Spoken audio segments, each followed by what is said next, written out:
नमस्कार, मैं हूं आपके साथ नम्रता शर्मा। बिहार में चुनाव के नतीजों के बाद सुशील मोदी को लेकर लगातार खबरें चल रही हैं। उन्हें क्या पद मिलेगा, इस बात को लेकर खबरें आ रही हैं। हाल ही में खबर आई थी कि सुशील मोदी को विधान परिषद में आचार समिति का अध्यक्ष बनाया गया है, लेकिन अब सुशील मोदी को लेकर एक और खबर आ रही है और बात ये चल रही है कि सुशील मोदी को बीजेपी एक और पद दे सकती है। दरअसल रामविलास पासवान के निधन के बाद बिहार में राज्यसभा की एक सीट खाली हुई है, जिसको लेकर अब ये खबरें चल रही हैं कि ये सीट किसको दी जाए।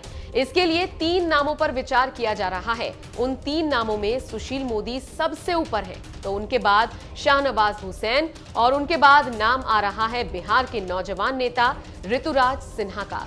सुशील मोदी को लेकर बिहार की राजनीतिक गलियों से खबरें आ रही हैं कि बीजेपी सुशील मोदी के नाम पर मुहर लगा सकती है, क्योंकि ये कहा जा रहा था कि सुशील मोदी से उप मुख्यमंत्री का पद इसीलिए लिया गया है क्योंकि उनके कद को केंद्र में बढ़ाया जाने वाला है। लेकिन भाजपा ये भी जानती है कि बिहार में सुशील मोदी एनडीए के लिए एक कड़ी की तरह से काम कर रहे हैं, जो जेडीयू और भाजपा के तालमेल को बनाए रखने में सबसे उपयोगी नेता हैं। इस बात को ध्यान में रखते हुए बीजेपी चाहती है कि सुशील मोदी को बिहार की राजनीति में ही रखा जाए। इस बात को ध्यान में रखते हुए ही सुशील मोदी को बिहार की विधान परिषद में आचार समिति का अध्यक्ष बनाया गया है। इस समिति की गिनती विधान परिषद की ताकतवर समितियों में होती है, लेकिन अब देखना होगा कि क्या उन्हें राज्यसभा भेजा जाएगा या फिर नहीं। तो वहीं शाहनवाज हुसैन बिहार भाजपा की तरफ से एकमात्र अल्पसंख्यक चेहरा भी है और राज्यसभा की इस सीट के लिए प्रबल दावेदार भी माने जा रहे हैं।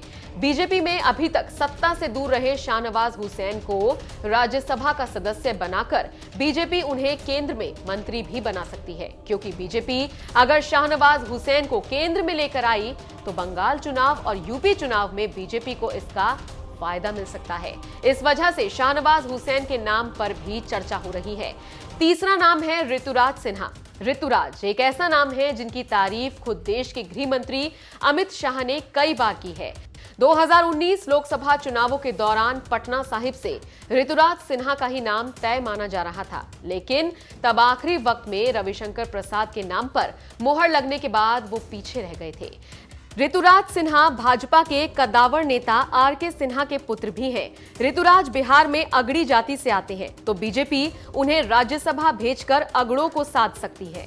वैसे अभी तक सुशील मोदी और शाहनवाज हुसैन के नाम की चर्चा सबसे आगे है, लेकिन देखना होगा रामविलास पासवान के निधन के बाद खाली हुई इस सीट पर किसके नाम की मुहर लगती है।